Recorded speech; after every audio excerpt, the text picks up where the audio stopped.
Bismillahirrahmanirrahim. Assalamualaikum warahmatullahi wabarakatuh. Alhamdulillahirabbil alamin. Allahumma shalli ala sayyidina Muhammad wa ala ali sayyidina Muhammad.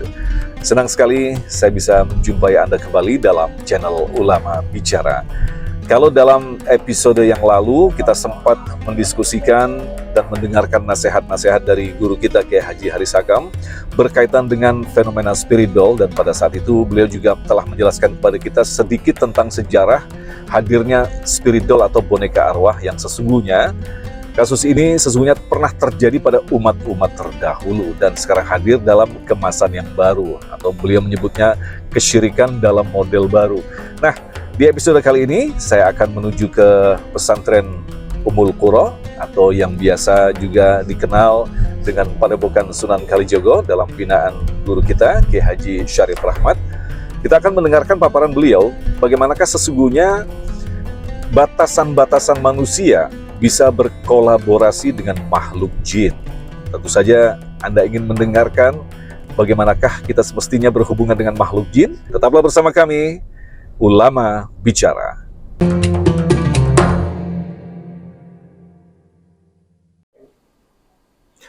Alhamdulillahirrahmanirrahim. Kita sudah berada di Pondok Pesantren Ummul Qura bersama guru yang kita cintai, Kiai Haji Syarif Rahmat. Assalamualaikum Kiai. Assalamualaikum warahmatullahi wabarakatuh. Matur nuwun sudah menyediakan waktu untuk pemirsa kita di Ulama Bicara, Kiai. Nah, sebagai seorang ulama tentu saja kita ingin mendengarkan paparan dari Kiai untuk memberikan komentar ataupun nasihat tentang satu hal peristiwa yang sangat viral beberapa minggu ini berkaitan dengan spirit doll atau boneka arwah.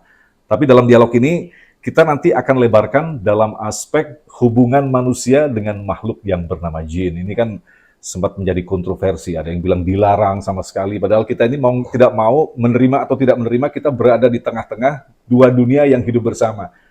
Sesaat mungkin Kiai bisa memberikan gambaran ataupun komentar tentang boneka arwah ini seperti apa, Kiai? Sebenarnya fenomena orang punya kesenangan dengan hal-hal yang baru itu sudah biasa dari dulu.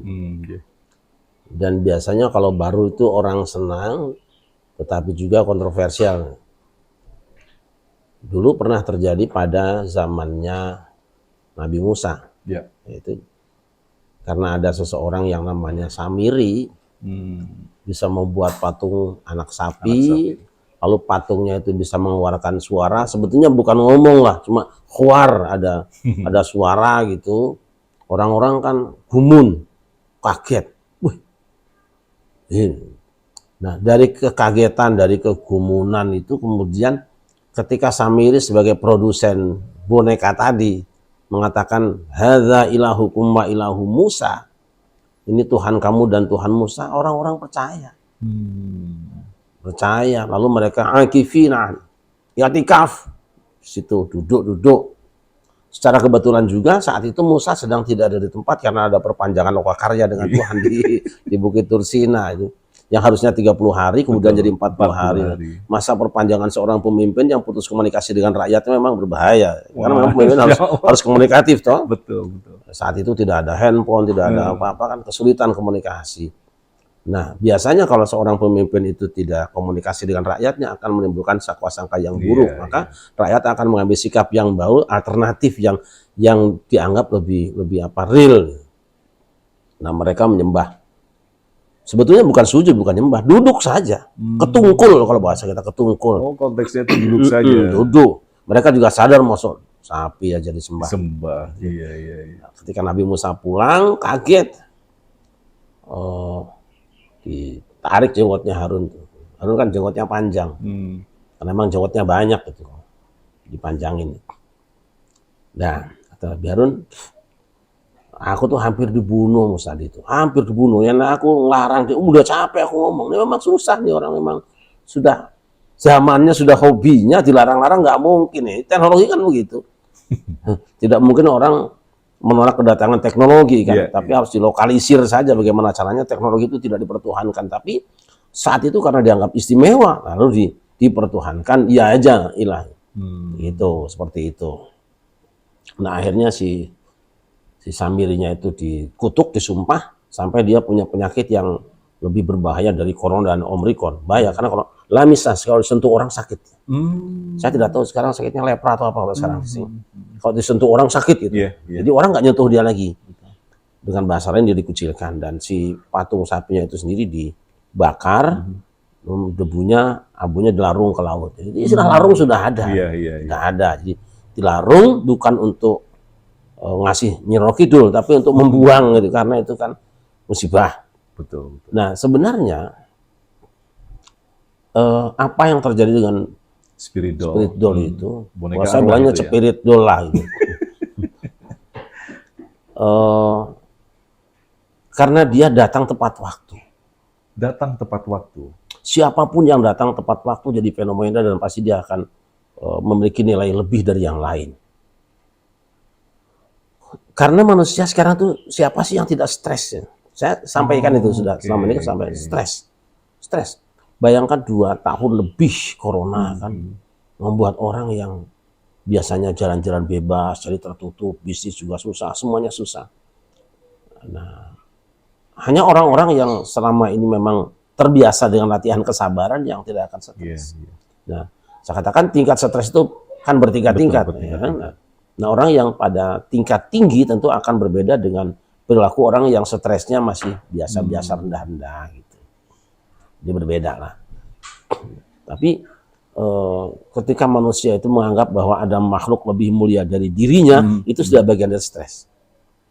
Karena kita ini karamna bani Adam, manusia itu makhluk paling sempurna. Maka dia seharusnya kumpul juga dengan manusia itu paling sempurna. Iya.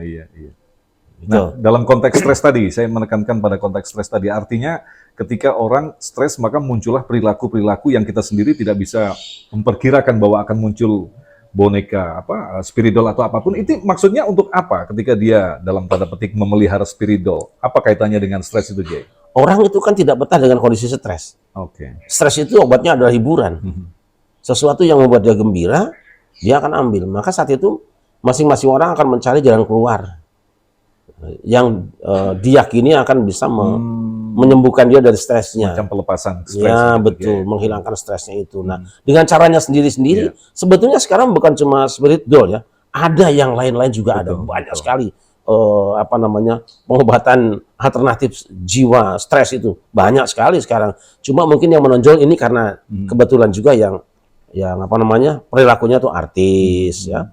Ada juga artis yang lain sebetulnya mungkin sekarang masih duduk di kuburan. Mungkin ada juga itu tidak terekspos. Nah, itu salah satunya itu. Nah, kemudian ketika orang biasa memelihara memiliki boneka apapun yang tidak dalam kaitannya ada isinya. Ini kan yang menjadi masalah akhirnya boneka yang benda mati konon katanya diisi dengan arwah. Nah, padahal kalau kita sudah tahu bahwa ketika orang meninggal arwah sudah selesai dalam genggaman Allah. Nah, ini Kiai menanggapi ini seperti apa, Kiai? Ya, arwah itu kulli ruh min amri rabbi wa ma itu min ilmi illa qalila. Ruh itu sudah urusan Tuhanmu. Manusia nggak ikut campur. Ada yang bersifat ruhani atau tidak fisik, yaitu bangsa jin paling-paling. Bangsa jin. Tetapi mohon maaf kalau saya belum ketemu dengan si boneka itu sendiri. Mungkin akan lebih baik kapan-kapan kita survei. Sebenarnya boneka biasa itu, Kiai. Nggak, artinya gini, bahwa boneka itu katanya ada arwahnya. Benar-benar ada isinya. Ya kita ingin ketemu dulu dong. Tanya dulu, kalau arwah kan bisa ditanya. Iya. Kalau misalnya di arwah siapa, Syekh Abdul Qadir itu misalnya. Wah, dia pasti jago zikir dong. Masa ada arwah kok diem saja, wali kok diem saja. Itu seperti sering dikatakan orang, kemungkinan hanya 2 kok. Kemungkinan pertama pakai baterai yang kita tidak tahu. Jadi bukan lantaran dimasukin jin. Bukan, dia bisa berbunyi. Nah, yang kedua mungkin juga bangsa jin. Bangsa jin kan. Dan bangsa jin itu mengecoh kita semua. Betul. Nah, saya ingin melebarkan ke aspek wilayah dunia yang sebenarnya hidup bersama kita, yaitu alam jin. Nah, ya kalau kita perhatikan seringkali seperti yang Kiai katakan tadi bahwa manusia itu sudahlah, manusia adalah makhluk yang paling sempurna. Sebenarnya berhubungan dengan sesama manusia. Lantas mengapa justru merendahkan diri berhubungan dengan makhluk jin? Nah, sebelum kita menuju ke aspek hubungan antara manusia dengan jin, lantas hakikatnya ketika Allah menciptakan jin yang diturunkan di muka bumi ini sebenarnya apa tujuannya? Padahal di lain sisi Allah justru memerintahkan manusia sebagai khalifah, pemimpin, tapi dihadirkan sosok yang lain. Iya, jadi sama jin dan manusia itu sama fungsinya. Ayatnya kan ya, "Wa ma khalaqtul jinna wal insa illa liya'budun." Nah, jin dan manusia diciptakan itu supaya menjadi hamba Tuhan. Jadi kalau tidak ada makhluknya nggak ada hambanya dong. Iya. Iya. Tuhan ciptakan jin dan manusia supaya mereka menghambakan diri pada Tuhan, menyembah Allah, beribadah pada Allah. Fungsinya itu aja. Nah, kalau kita tahu bahwa ketika manusia diturunkan di dunia, ini sebenarnya sudah dititipkan dari kelompok jin yang disebut dengan Qorin. Permasalahannya adalah sejauh mana kita boleh berhubungan dengan makhluk seperti ini. Dikhawatirkan, bahkan ada ayat yang lain mengatakan bahwa sebagian manusia laki-laki berhubungan dengan bangsa jin, tapi justru akan mengarah kepada kebohongan. Lebih banyak bohongnya daripada benarnya. Ya, Iya, sebetulnya kan tergantung orangnya juga. Kalau kita punya berteman dengan orang, tinggian mana energinya? Kalau kualitas dirinya lebih tinggi dia, kita akan rugi. Tapi kalau jenderal misalnya piara pembantu seorang kopral, nggak rugi jenderalnya, pasti nurut kopralnya. Itu aja. Sekarang manusia dengan jin, perasaan manusia itu sadar bahwa dia itu lebih mulia daripada jin. Tapi kenapa Kiai melihat fenomena justru orang lebih banyak berurusan dengan bangsa jin daripada dia harus Itu nyuruh saja kok. Menyuruh jin. Nyuruh saja apa-apa. Kalau kita nggak kuat ngangkut barangnya, nyuruh kuda nggak apa-apa. menyuruh tidak apa-apa? Tidak apa-apa. Lu kenapa? Saya suruh kuda ngangkut barang saya nggak apa-apa. Oke. Gitu? Sebagian mengatakan bahwa itu dikhawatirkan justru akan mengarah kepada kesyirikan, Kiai. Enggak, syirik itu kalau nyembah, enggak nyembah. Kita nyuruh luwak makan kopi, supaya makan kopi kan kita suruh, kopinya kita minum. Biasa saja. Namanya Seperti yang dilakukan oleh Nabi Sulaiman. Nabi Sulaiman nyuruh bangsa Memerintahkan kepada jin, ya khusuna fil bahari, bikin patung-patung, kerjaan jin semua. Ya, itu masalahnya kan, yang jadi masalah itu kemudian kalau manusia kemudian bukan lagi nyuruh, dua, berlindung atau minta pertolongan, itu kan lemah, posisi lemah. Ya'udzuna birijal minal jinni wa zaduhum rahaqa. Banyak di kalangan manusia yang memohon perlindungan kepada bangsa jin, minta dilindungi bangsa jin, berarti kan dia lemah.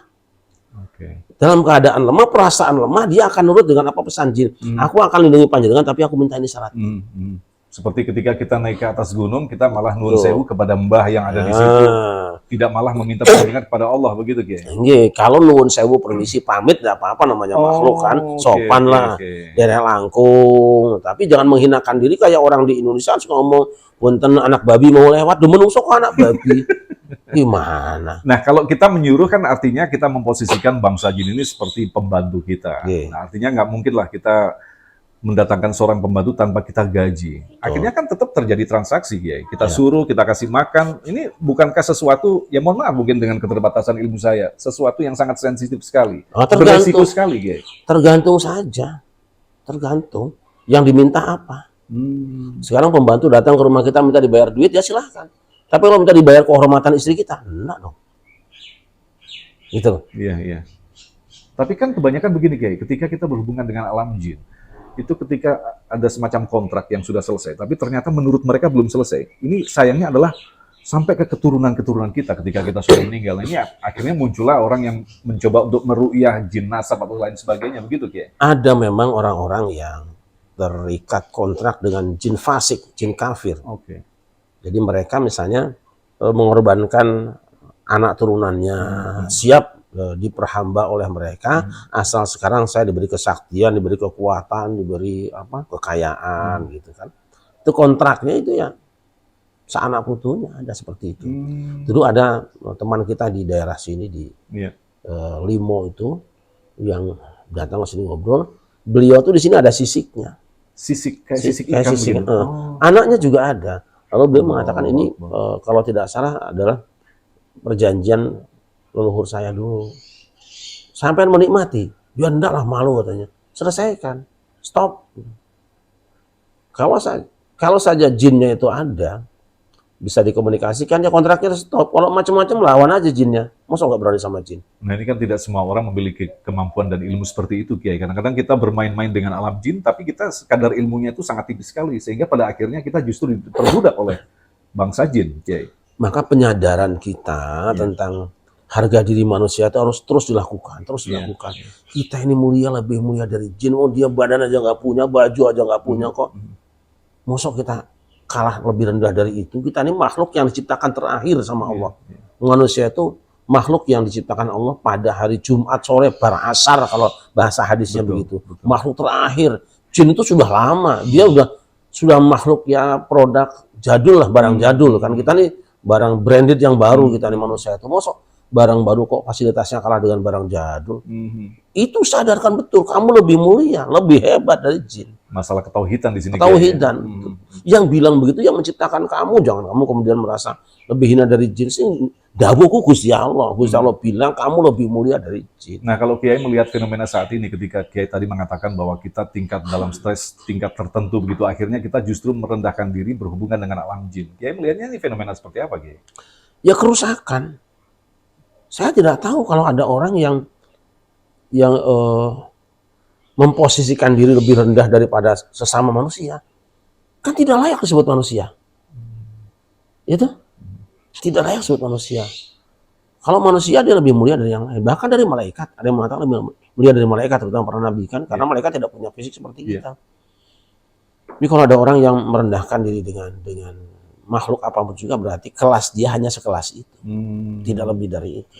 Dan kalau kita saksikan, seringkali ketika orang-orang akhir zaman seperti kita saat ini yang kemudian diwarnai dengan teknologi yang membuat orang itu berpikir instan, salah satunya adalah kita ingin memiliki kekuatan-kekuatan instan dan mereka tidak menyadari bahwa itu berasal dari jin. Seperti minta kepada seorang siapa begitu, minta keris yang diisi. Nah, ini kalau menurut Kiai, sebenarnya bagaimanakah kita bisa membedakan bahwa kekuatan itu memang berasal dari Allah dan kekuatan itu memang berasal dari jin. Kadang-kadang kita harus tirakat berapa lama, kemudian kita mendapatkan kekuatan. Nah, itu apa sebenarnya itu, Kiai?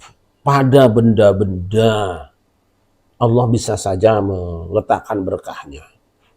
Hal-hal yang di kehidupan umum itu biasa, karena berinteraksi dengan orang soleh tertentu, dia bisa berubah kualitasnya. Tongkat Nabi Musa, tongkat biasa saja, apa yang dia buat itu dari ranting kayu sama dengan tongkat-tongkat yang lainnya. Tetapi menjadi istimewa karena dipegang oleh Nabi Musa yang tiap hari ngaji, tiap hari zikir, tiap hari takarub pada Allah. Tongkat itu memiliki kemuliaan, jadi mukjizat. Tapi aslinya tetap tongkat, dan benda itu sendiri nggak ada kekuatan. Nah, aslinya tidak ada kekuatan, menjadi ada kekuatan, digunakan untuk menampung spotnya kekuatan karena dipegang oleh Musa. Seperti itu. Nah, fenomena yang lain seperti keris misalnya. Ya keris itu benda biasa saja. Tetapi ketika dia dipegang oleh Kanjeng Sunan Kalijogo yang tiap hari wiridan, zikiran, bisa saja diistimewa kan. Dipegang oleh ulama, dipegang oleh kiai, dipegang oleh habib, bisa saja diistimewa karena apa? Dia dipegang oleh orang. Interaksi benda dua itu kan menimbulkan gesekan. Gesekan itu pasti ada asarnya, ada dampaknya, ada side effect-nya. Lalu kita gosokkan gini plastik saja akan munculkan. Iya. Seperti itu aja, tidak usah berpikir yang serem, tidak usah berpikir serem. Bisa jadi saja di benda-benda itu menjadi ada barokahnya, karena interaksi dengan orang baik. Sama kita ziarah kubur. Yang kita kunjungi itu tanah sama dengan yang lain. Tapi yang dikuburkan orang soleh. Gitu. Apa kata Nabi? Humul jalasa'ul ladzi la yashqa bihim jalisuhum. Begitu kita ziarah kubur seorang soleh, seorang wali, seorang ulama, seorang nabi, maka pulang kita berubah, berbeda. Ada barokah yang diambil. Tidak akan celaka orang yang bergaul dengan benda itu, dengan manusia itu. Intinya keberkahan. Berkahan. Nah, kalau kita saksikan, ya, misalkan seperti contoh, ada para pendahulu kita yang menyebarkan Islam pada saat itu dengan menggunakan media-media wayang. Padahal kalau Kiai katakan tadi, sebenarnya bukan pada bendanya tidak ada isinya. Tetapi kalau kita saksikan, betapa hebat perawatan terhadap benda itu sendiri, dikasih bunga, kemudian dikasih minyak seperti apa. Ini bagaimanakah memahami? Sebagian orang mengatakan hati-hati, potensi dimasuki jin atau apapun gitu, Kiai. Nah, yang hati-hati kan karena nggak tahu dari asalnya. Oke. Kalau yang udah biasa di situ biasa aja. Seperti orang yang di curug air jeram itu kan. Betul. Kita datang ke situ, baru datang hati-hati. Ini anak-anak tiap hari renang di situ biasa aja. Coba kalau kita di Merak misalnya di depan kapal, ya kan? Kita melihat air saja udah ngeri, tapi anak-anak kecil pada berenang ngambilin duit pakai mulut. Biasa saja. Misalnya orang pakai bunga. Ya, kok bunga? Nah, lebih baik nanya dulu. Jangan sampai kita kemudian melihatnya dari jarak jauh dari yang kita tidak tahu. Tidak paham, itu. Kalau tahu, oh ternyata ini ya. Sama dengan Nabi Musa kan. Nyalahkan terus sama Khidir. Nek kowe ngomong takon ke aku tak jawab, kowe nyalahke aku. Hadza firaku baina banik. Wis tekokane ae. Kowe enggak nyambung. Tapi seorang guru menjelaskan, wajib menjelaskan bahwa yang kulakukan ini duduk karepku dewe. Ada motivasi di balik lahiriah yang kamu tidak tahu. Ya, ya. Seharusnya kamu diam kalau nggak tahu. Kalau ada budaya begini kamu nggak nyambung, nggak cocok, mending nanya sama aku. Jangan ditafsirkan sendiri. Gitu. Itu terjadi pada macam-macam, pada bahasa, pada gerak, pada laku, biasa saja. Seperti pada kasus menendang sesajen. Waduh. Nah, mungkin itu sesajen, sebagian orang mengatakan itu kearifan lokal. Tetapi cara untuk menasehatinya barangkali terlalu keras. Iya, dia mengira itu sajian buat setan. Padahal dia sendiri yang setan. Itu membuang makanan yang sedang diletakkan di satu tempat, ditendang begitu saja. Memang punya siapa itu? Nah, dia tidak tahu. Tapi makanan itu ditujukan untuk siapa sebenarnya, Kiai? Nah, seharusnya kan ditanya. Oke. Kalau ditanyakan pasti jawab orang. Nah, itu loh. Katanya ada kiai yang menganjurkan supaya kita zikiran, tahlilan, kemudian ala kadar sedekahan kupakan mano. Lah, kan selesai. Lupakan kewan yang ada di sini nanti. Itu namanya sedekah. Oke. Lu kita ngasih makan burung kan sedekah. Nabi pernah mengatakan kalau kamu nanam satu pohon tanaman kemudian dimakan burung atau dicuri orang, dia rela, itu sedekah buat kamu. Iya. Nah gitu. Sekarang kita ada anjing yang dikasih minum pelacur masuk surga. Masuk surga. Coba kita berbaik sangka dengan saudara kita lah. Sekali-kali baik sangka. Jangan setiap yang dilakukan orang lain ormas dengan kamu tuh buruk terus sangkanya. Iya. Padahal yang kamu lakukan selama ini hanya buruk semua karena buruk sangka pada orang lain. Iya. Keterbatasan informasi tadi. Seperti ketika Nabi Musa berada di gunung 30 hari ditambah lagi akhirnya komunikasi terputus, muncullah buruk sangka begitu. Miskomunikasi. Nah, kalau kita kembalikan dalam konteks tadi spirit doll, boneka yang dibeli, yang dirawat baik-baik, diberikan baju. Nah, ini ada semacam prosesi yang harus dia lakukan, yang dikhawatirkan menjurus kepada kesyirikan. Karena kan mengagungkan sesuatu yang mati. Seperti pada kasus ada keris begitu. Keris sebenarnya diciptakan pada saat itu ada sebagai senjata. Senjatanya orang Jawa mungkin dengan lekukan-lekukan, tapi ditafsirkan lain. Sekian lekuk, kemudian harus disiram dengan atau dicuci dengan air dari 7 sumur atau lain sebagainya. Nah, ini urutan-urutan ini apakah memang memiliki alasan atau memang ada sebagian orang mengatakan ini dari bangsa jin yang memerintahkan agar kita melakukan itu gitu. Kalau orang Jawa, orang Indonesia itu melakukan apapun pasti ada alasan. Alasannya itu bisa filosofis. Bisa filosofis. Keris, kok namanya keris? Disengker orang kena iris-iris. Ya orang kan tahu. Melihat keris. Tajam. Semuanya tajam. Iya. Hatta yang dipegang yang ada gagangnya itu tajam semua. Ya ora digagangi kowe iris awakmu dhewe. Itu orang Jawa menggunakan itu untuk kemudian ketika datang Islam wis jadikan ini lambang Quran. Quran tuh disengker ora kena iris-iris, selawatan, urusan, sebab semua orang juga tersinggung sama Quran. Yang bertentangan tersinggung, kiri kanan tersinggung, kamu juga kalau nggak bisa jaga diri, kamu kesinggung sama Quran. Sebetulnya itu. Nah, terus misalnya gini, keris harus dicuci dengan air jeruk, kelapa muda, bunga dan sebagainya, wangi-wangian. Lah iya, namanya barang disimpan bertahun-tahun ya bau toh. Supaya hilang baunya pakai bunga, supaya hilang karatnya pakai air kelapa dan jeruk nipis. Biasa aja. Jadi ketika kita itu bahasanya bukan dimandikan, dicuci. Saya ngomong mandi ku sopo? Dipilih pada hari-hari yang lain atau hari-hari khusus, bagaimana itu? Ya supaya pasti aja rutin. Kita harus rutin. Upacara hari Senin, gitu. Libur hari Minggu kan biasa aja. Tapi apakah bisa dikatakan bahwa kearifan lokal adalah merupakan tradisi terdahulu yang dibawa oleh agama terdahulu dengan tradisinya sebelum Islam datang? Nah, ketika Islam datang, yang dengan ketauhidan yang sangat jelas begitu terjadi transisi, sinkritisme atau seperti apa? Itu ada sebagian, tapi sebagiannya itu sudah ada sebelum agama Hindu-Buddha datang. Jadi bangsa ini sudah punya kearifan lokal, kemanusiaan, kemanusan itu sudah punya, kejawen, Pasundan, kemanusan itu sudah punya. Dari dulu mereka sudah tahu bahwa alam ini ada yang menciptakan. Ning mulut ini ngerti ini Gusti, Pangeran, Sang Hyang, nggak ngerti siapa. Datang agama, kata agama ini. Begitu datang Islam, enteng. Kata mereka apa? Islam datang bahwa Tuhan itu menciptakan alam tidak sama dengan alam, dia berdiri sendiri. Nah itu yang selama ini kami panggil itu dia itu. Siapa namanya Gusti Allah? Wes, saya belajar ngucap Gusti Allah. Nah kalau kita lebarkan seperti yang dijelaskan dan sering menjadi permasalahan bagi kita yang sering bersinggungan terhadap penafsiran yang tidak pernah diajarkan Rasulullah, itu termasuk sesuatu yang haram. Misalnya, ya katakanlah seperti tadi sesajen dan lain sebagainya begitu Kiai. Atau katakanlah kearifan lokal yang banyak pernak-perniknya begitu Kiai. tidak ada sebuah negeri pun yang dianut orang Islam kecuali pasti ada perilaku yang tidak pernah dilakukan Rasul warga sahabatnya didasarkan atas kearifan lokal.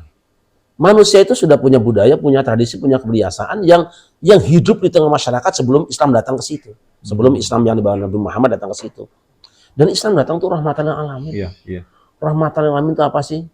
Ketika datang di Indonesia tidak menyuruh orang ganti makan kurma, teruskan makan berasmu, makan nasimu.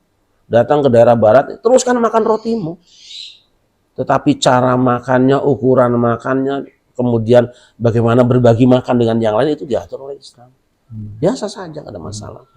Jadi kalau nanti semuanya harus pernah dilakukan Rasul, itu sudah mulai salah kita ngomong. Iya, iya. Mana dalilnya? Nah iya, harus dibedakan mana yang dilakukan Rasul secara tekstual, mana yang kontekstual. Ya sama, zaman Rasul itu ngajar Quran nggak pakai buku, Iya, iya, iya. nggak pakai Iqra. Apakah ngajar Quran pakai Iqra kemudian menjadi bid'ah? Tidak juga. Zaman Nabi azannya nutup telinga, tengok kiri kanan main seru. Sekarang pakai pengeras suara, nggak ada masalah. Sekarang nutup telinga, teriak kiri kanan diketawain orang. Azannya di terminal, siapa yang dengar? Bengok-bengok dewe. Ya pengeras suara. Ya, nah Kiai yang terakhir mungkin Kiai, peristiwa hadirnya spiridol atau apapun gitu. Sebetulnya boneka kita sudah banyak spiridol itu. Anggota DPR juga ada yang jadi spiridol. Artis jadi spiridol, Kiai juga ada. Betul, jadi spiridol. Pengagungan begitu ya. Nah, iya, orang nggak ada gunanya tapi disuapin terus tiap hari itu kan banyak sekarang tokoh-tokoh itu. Iya, iya. Itu spiridol itu benda mati dikasih nyusu. Nah, susunya dikasih fakir miskin, dia terus sedekah gitu. Ini dikasih sama orang-orang yang nggak ada gunanya. Kita ini banyak menghabiskan uang untuk orang-orang yang tidak manfaat sebetulnya. Menurut saya murah gitu ya. Nah itu sebetulnya spiridol juga. Spiridol juga. Nah, itu di Senayan tuh banyak spiridol juga banyak. Tuh ngabisin duit rakyat aja itu. Rakyatnya sudah stres kabeh, masih dipercaya juga. Rakyatnya stres akhirnya beli spirit-spirit yang lain. Iya, spiridol lah. Semakin stres begitu kayak naudzubillah min dzalik. Jadi saya ingin garis bawahi dulu bahwa tentang sajen itu begini ya. Supaya kita tidak selalu buruk dengan orang ya. Paling tidak mari belajar sedikit-sedikit baik sangka dengan sesama orang, terutama orang Islam lah. Bong dia juga Tuhannya Gusti Allah itu. Romo saya itu pernah dawuh gini. Gini janing ini. Namanya Bapak seorang Jogja ya. Yen kue mau nyebrang jalan ada asu. Tuh macam-macam orang caranya, ada yang lempar. Wah, asu gila dilempar balik kok dicokot, lari kena. Yang paling baik apa? Kau ini lelungan besok bawa tulang. Jogo-jogo nanti kalau ada anjing gila, lemparin tulang. Dia makan tulang, kamu makannya ayam. Gak usah kayak ngomong. Berapa sih harganya tulang? Nah begitu juga ketika bangsa jin. Kalau kita sedang ibadah itu, jin fasik pada ganggu kita. Supaya nggak ganggu, kamu pelajari dengan orang-orang sing pinter. Senengannya jin apa sih? Jin itu senangnya kalau dibakar bakarnya menyan kono men jin ketemu sama menyan kamu ayam itu manusia. Jadi intinya di situ bentuk relasi antara manusia dan makhluk jin itu. Iya. Kita kan begitu aja. Anak-anak ramai pengajian berisik. Kasih kembang gula, mingkem kabeh. Jadi jangan punya pikiran yang mungkin selama ini kita anut dari pikiran yang umum kayak mereka harus diusir begitu kayak. Jangan, sabar Mas, sabar. Sabar dulu. Nah, kalau pengen tahu benar temui orangnya. Kalau ternyata salah, nasihati. Seperti Rasulullah, ma'alina ilal balagul mubin, tugas kita menyampaikan saja. Wa ma anta alaihi jabbar. Kata Quran, wa ma anta alaihi jabbar, fadzakir bil Qur'ani may yakhafu wa'idi. Kamu tidak boleh maksa Muhammad. Ingatkan saja orang yang takut dengan ancaman. Jadi artinya kita manusia juga memiliki peran untuk bisa mendakwahi bangsa jin begitu kayak ya. Ya betul sekali, betul sekali. Banyak jin yang masuk Islam karena mereka senang dengan kita. Baik, matur nuwun Kiai, apa yang telah disampaikan tadi insya Allah akan menjadi bahan bagi kita untuk tidak pernah lelah membuka khasanah Islam, terutama hubungan kita dengan alam jin, bahwa kita memang hidup bersama, tetapi lantas bagaimanakah kita mampu menjadi makhluk yang sempurna, yaitu manusia yang diberikan kekuatan justru bukan menghamba pada ciptaan yang lebih rendah dari kita, tapi kita tingkatkan yang lebih tinggi lagi. Kita harus menyembah pada siapa yang menciptakan ini semua, yaitu Allah Subhanahu wa Ta'ala. Maturun Kiai, terima kasih. Tetaplah ikuti terus channel Ulama Bicara. Assalamualaikum warahmatullahi wabarakatuh. Assalamualaikum.